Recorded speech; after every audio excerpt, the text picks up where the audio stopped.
minds? What are you trying to do? I'm just trying to read the question. Read it. There's a lot more to the question. It gets knocked off. It's just, which do you recommend? Just the word recommend. Versus college camps versus showcases. I know what all the questions are. Oh, So- okay. Well, I don't know why You're told me. struggling. Well, you told me to get it up on the Instagram. Well, then I just looked and refreshed, but you couldn't read. I'd like, it's part of it's cut off. It's a Simpson. And it said recommend. Wait, how do you get recommend out of that? Because I've read it already. Okay, well there's your answer. You're being a jerk today. Okay. Ready when 3, you are. 2, 1, action. Episode 5, Barn Talk.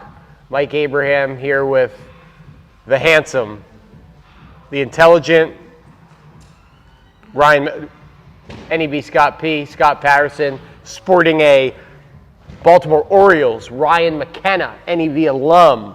Major League debut. No big deal. Rookie Yeah. year last year for the Baltimore Orioles. Number Lot of 65. Good choice, Ryan. Yeah. Good choice. Good player. Number 65 player. on your jersey, number 1 in our hearts. It'd be great to get Ryan on Barn Talk. Get Ryan. Boom. Obviously, if this is your jersey size, Well, I fill it out well. He has a little better body than you, I would Yeah, say. some may say that. Some have different opinions.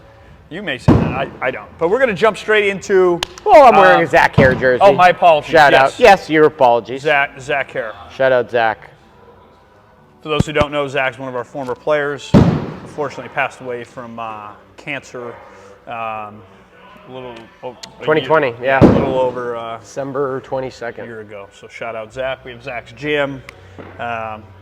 Zach and Coach had a special bond.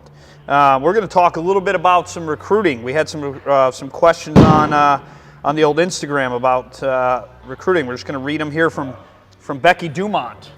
Oh, you're going to say the names? Yeah. Uh-huh. Oh, okay. They do it on the radio. Yeah? We're on TV. Yeah. So same thing. Yeah. All right, Becky Dumont, college camps versus showcases. Which do you recommend?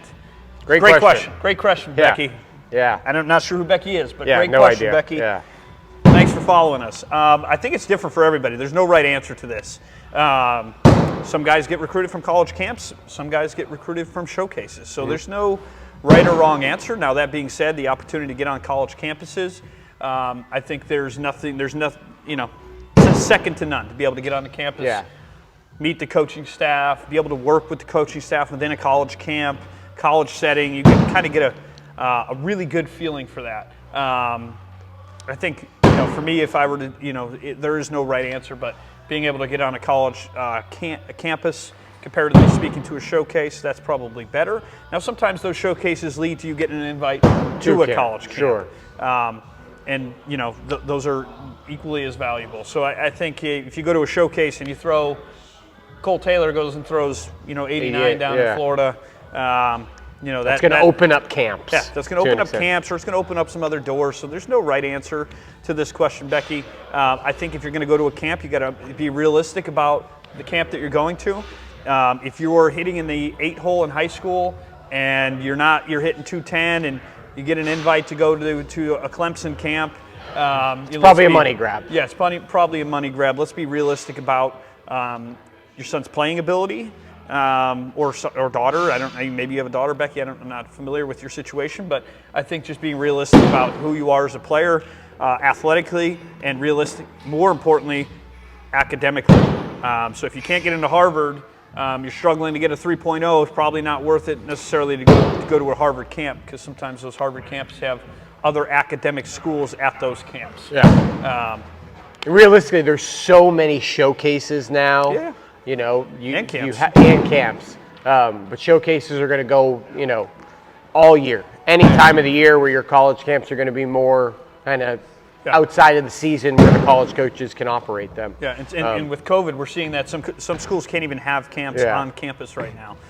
So sometimes maybe your only option to be able to see one of these schools is a showcase setting. Yeah. I think some of these what's the high academic one? Head First does a really good job for those academic showcases. Showball does a good job. In August. So there's plenty of options to be able to do those, or going to a local PBR event or a Perfect Game event. Those are definitely options for sure. Anything else on that, Coach? Yeah, just I think understanding like showcases aren't the be all end all. You know, they're good measuring points, good to kind of see how you're progressing, good for coaches to see how you're progressing. But it's, you know, you're not going to be 5 steps behind if you don't go to showcases, but, you know, it's good to be proactive throughout the process. Yeah, again, they're great for some guys, and they're, you know, they can't really hurt you. Yeah. You know, is really what the best way to put that. So on to next, and thank you for the question, Becky. On to question number 2 from Owen Brazzi, local favorite here at NEB, 17U catcher. Great human being. Didn't think we were going to get that initially, but he's you know, he's come out of his shell a little bit. Yep. Best way to get in contact and get noticed by college coaches. Get noticed, like, be a good player, Owen. Yeah. Like, got to be a good player first and foremost. Got to put up some numbers in your high school settings. But it's a great question because it's just like Coach said earlier, there's so many different options, right? There's camps, there's showcases, there's recruiting services. There's just so many different things. And quite frankly, all of them work. Yeah. So there's not one right answer. There are some recruiting services. They do a great job. They do everything that they'll take you step by step. If you need that, that's probably, it's not a bad option. They're expensive, but if you can afford to do those things, there are some recruiting services that do a really good job. Most important thing for me is you got to do the stuff behind the scenes. Yeah. You've got to get your grades right. All right, you got to get into some tutoring for the SAT and ACT, whichever one you're going to take. Make sure you're getting all your work done in the classroom. I think that's the first and most important. And then your skill development, getting in the weight room, getting you know, if you got to work on your swing, like let's work on your swing. If you need to work on getting more ground balls. Do the things that you need to do. Work on your weaknesses in order to put yourself in the right position to have success. And then just be proactive. Proactive in your search. We see kids all the time that come to us, hey, Coach, why am I not, you know, well, look, college coaches only have so much time. Yeah. And every school has a different budget. So some schools can be all over the place and some schools can't. So what are you going to do to, you know, maybe you ask that school, is it better for me, what showcase are you going to be at, or what camp are you going to be at? And then that's a better way to, you know, communicate with them. And just, you know, think about this. You know, you're a baseball player. You're a dime a dozen. You're everywhere. What are you doing to separate yourself? So you have to be proactive in your college search and proactive on the recruiting end of contacting coaches and, you know, making sure you can make your own videos. You can, you know, there's all kinds of things that you can be able to do to put yourself, separate yourself. Coach, anything on that? Yeah, just, you know, having conversations with, you know, people around you, whether it's your travel coach, your high school coach, you know, about, you know, maybe asking them where they see you fit. You know, what I think Coach said, what is realistic for you. And I think, you know, just simple shooting an email to a coach. You know, we always tell guys, and, you know, I know it, you know, from talking to other coaches, the longer the email, probably the less likely guys are going to take to read it. So when you're emailing a coach, keep it short, keep it sweet. More importantly, if you know somebody that's gone to one of those schools, I think reaching out and doing your due diligence that way is always a positive. You know, if we have somebody that's gone to Boston College, you have them reach out to maybe one of our alumni who's playing at Boston College or Northeastern, whatever it may be. You know, just making sure that you're doing everything you can, that you go there and you want to go there for 4 years. You get hurt, you still want to go to school there.